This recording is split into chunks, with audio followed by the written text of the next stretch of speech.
But I want to dive into kind of your learnings from the program a bit. So there's five. So every time we do these interviews, I ask them like, what were the 5 key learnings that you got from the program that really took you the furthest? The number one thing you said was perfect process is better than perfect product. Tell me your understanding of that, how that manifests in your life, and why that's like the number one thing you say that really took you the furthest. So I'm still learning how this applies in my life, but that's totally okay. Because the thing is, and I've heard you say this in the program many times, but I've even had her say it many times. They don't care that you're not the perfect person. That's not important. They just care that you have the process to becoming better. Can you do that as a lifestyle? If so, great. They know you're gonna get there. They Mm. know your things are gonna get better. In the same way, you as a person don't want to have that pressure of being perfect. It's killer. It's Yeah. killer. Whether it's like, oh my gosh, am I doing this perfectly? Okay, I'm not doing it perfectly. And it was in my case, I'm not doing this perfectly. And if that's the case, then it means I'm not anything. Like having that just like everything matters to such extreme importance, it's just gonna stress you out. And it was part of the reason why I had such a sense of a burden on my back on everything that I did, that I was exhausted all the time, that I just was fundamentally stressed about anything and everything that could go wrong. And so then Mm. I would get so like, oh my gosh, I need to make sure I'm perfect, even though I know I'm not. And it's like, even me saying it right now, it's just like the most painful mental gymnastics possible. It's just like, nah, forget all that. Let's just figure out what the issues are and how can I do things better. That's it. Yeah. So I want to talk about this, like the implications of this in the perspective of yourself, your partner, but also like in the perspective of reconciliation in general, right? So if you look at this perfect product illusion, like people, men trying to be appearing so perfect all the time. Number one, it puts so much pressure on you, like you said, right? Life just becomes so much pressure. It's not fun anymore to always be so perfect. Um, Basically, you're comparing your life to perfection, which is impossible, and so you always feel this inadequacy about yourself, right? That's number one.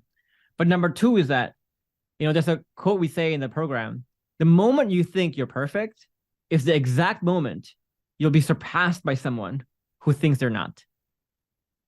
Because the moment you think you're perfect, right? If you look at a lot of your denial back then about your own shortcomings, your partner was trying to tell you this whole time, but you didn't want to see it. You didn't want to believe it. You didn't want to understand it. I have no flaws. If you think I have a flaw, it's because you misunderstood me, right? Think about how that prevents you from actually looking at and admitting your flaws, let alone working on your flaws, improving yourself, and getting better.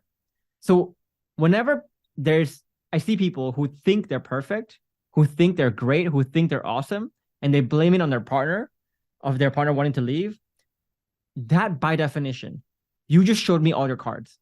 Like you just showed me how imperfect you are. You think you're perfect, but because you think you're perfect, you have no idea just how far behind the curve you are in learning because of that. And the question I always ask my clients too is like, why is it that I am 32 and you are 50? And I am able to learn so much more in my 32 years of my life than you were at the 50 years of your life. Why is that? Because maybe I wasn't trying to be perfect all the time, that I can look at my flaws dead in the eye and go, yes, I have those flaws. Once I realize I have those flaws, work on it, become better, and actually become closer to perfection. While other people, they're so busy denying their flaws. Because they deny their flaws, they never grow and learn from it. And they just live in this illusion of that they're perfect, but they're really just stagnating. Right. So that's another massive downside to this perfect product illusion, trying to be too perfect. Now, take a look at your partner's perspective too.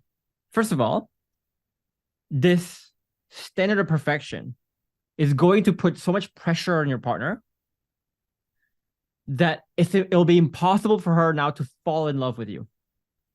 It's almost like, again, imagine you're trying to sleep and someone is over your bed, hovering and going like, you better fall asleep now.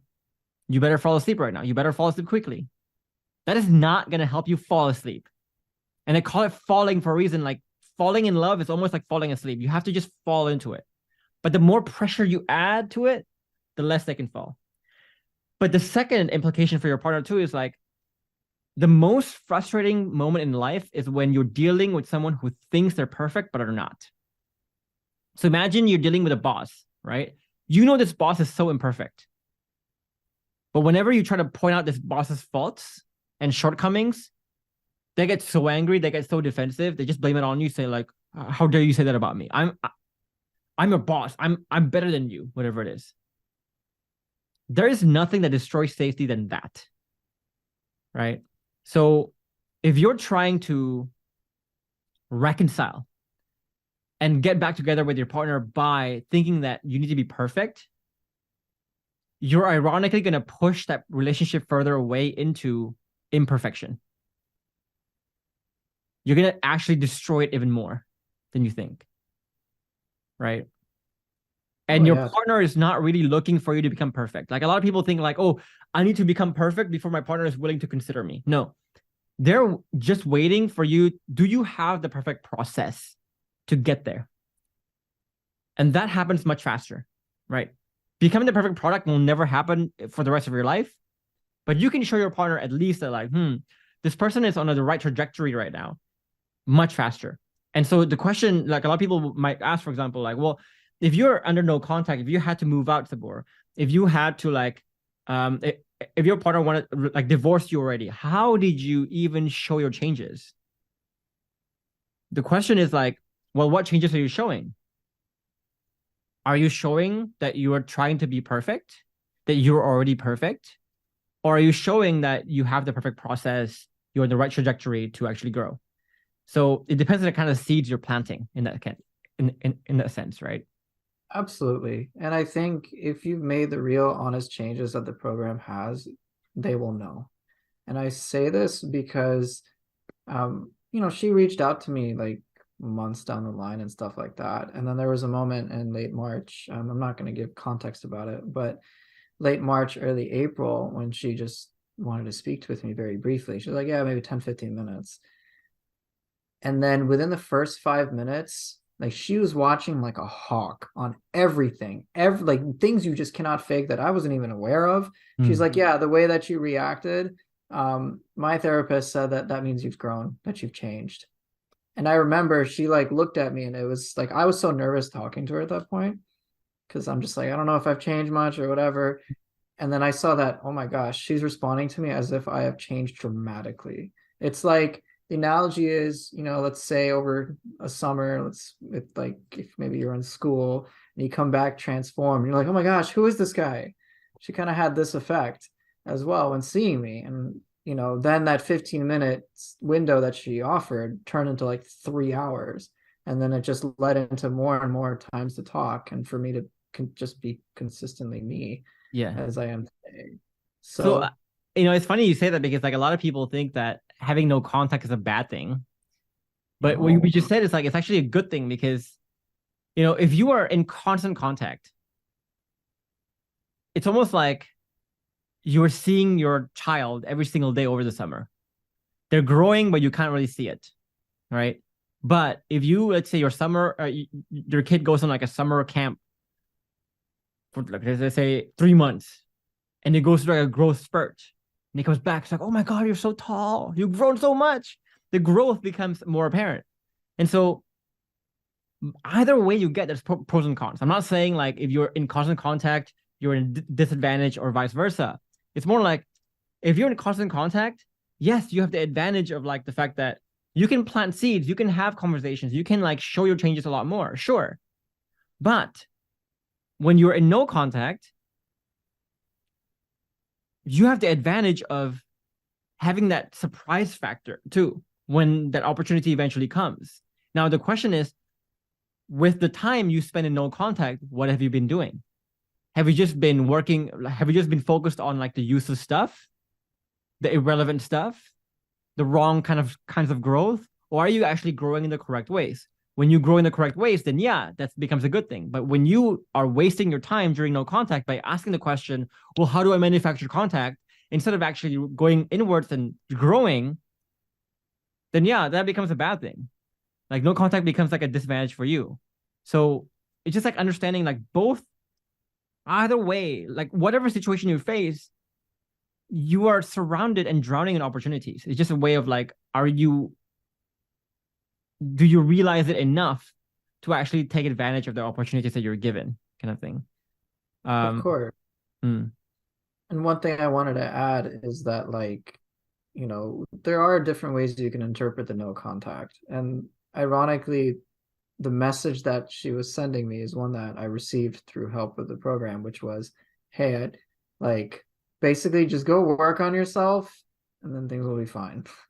You don't do that, you don't grow, it doesn't matter. So if you fixate on like, oh my gosh, I'm in no contact sucks, when will they reach out to me? And you just like go in that direction, you're going to lose your mind. Yeah. But if instead you focus on, you know what, fine, I'm in no contact for a reason. What is that reason? How did I contribute to that reason? And let me go work on that. Then by the time they reach out, you actually have grown. They will know. They'll know. They've been with you for so long. They'll be like, something's different. Yeah. But it needs to be like 10x different. It cannot be like 10%, 20. It cannot be incrementally different. It needs to be like 10x different.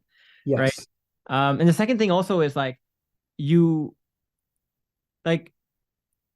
some people ask me, right? It's like, well, Jeff, like, what if I'm blocked? What do I do? How do I manufacture contact when I'm blocked? And the thing I said to them is like, if you're blocked, the last thing you should be asking is how to manufacture contact, right? Because like the fact that you're trying to manufacture contact the whole time because you think you've changed, whatever it is the reason why you're blocked. And so you're using the exact reason for why you're blocked to get unblocked. That makes no sense, bro. Like, if you are blocked, if your partner said like no contact, I don't want to talk to you, the last thing you should ask is, how do I manufacture contact? But the first thing you should do is like, how do I grow to become irreplaceable so that naturally people gravitate towards me? That's the question you should be asking, not how do I manufacture contact? God damn. Yeah. I mean, I got blocked as well. I mean, I got divorced, so whatever. You want to call that the ultimate block, we can call it that. But I got blocked for many months, but I was just, there's a choice you can make. You can fixate on all the wrong things, or you can just like do the honest work. It's really just that simple. Yeah. And it can take time. It takes a lot of time and effort and honesty to just like really admit, you know what? I messed up in some way and I need to figure out why. Yeah. And I need to do better on that. And I need to do so much better at a level. If I'm like, I need to do a good job. So let me go do not only a good job, but a great job, an amazing job, an irreplaceable job. That is the only way it should be, in my opinion, too. Yeah. So just to recap this whole first point, guys, it's like we talk about not trying to become the perfect product, but becoming the perfect process, having the perfect process, right? So first of all, like, what is that? What does that mean? It starts with your ability to admit your flaws, really. If you cannot even admit your flaws, there is about 0% chance of you having the perfect process and 0% chance that you're actually a perfect product as well, right? 0%. Because there's a reason why the 12-step program, for example, the first step is what? Admit you have the problem here. So if you are right now, like at the state of denial where you think you have contributed and you think when your partner wants to leave, that's really their fault. Like all these toxic things that people say about it. It's like, well, if she doesn't appreciate who you are, your value, then you're going to find someone better, right? That's her fault, whatever people say, right? If you're still saying those things and you're not like admitting your own flaws and you're like blaming this on your partner still, you, by definition, you don't have the perfect process. And your partner is not looking for you to become perfect. All they're looking for is just like, do you have the trajectory to actually go up there? And if you cannot even admit your flaws, that tells your partner there is no trajectory, right? There's no growth here to expect. So why would she come back to you at that point in time? But if you can show that trajectory, and that trajectory is not just like 10% better every year, but like 10x, like it's steep, that's when she will look at you. Not when you're perfect already. She will look at you when that trajectory becomes very steep. So your goal now is to figure out what are the right kinds of changes I need to make. You know, going to the gym, getting richer, whatever it is, that's not the changes we're looking for here, right? We're looking for the right changes that can really accelerate and steepen the slope upwards. And when you can steepen the slope upwards, that's when amazing things start to happen. So major takeaway. Go ahead. One thing I want to add to that is she actually mentioned that she thought I would grow over 5 years. And this was back in March, I believe. She's like, yeah, I thought it'd take you like 5 years to wake up, but like you've done it in less than one. What the hell, basically? Yeah. So think about it. 5 years worth of growth in less than one. That's the level we're talking about. Yeah. And what's great is program to like infinite ceiling. There's like no cap to this, so it's awesome.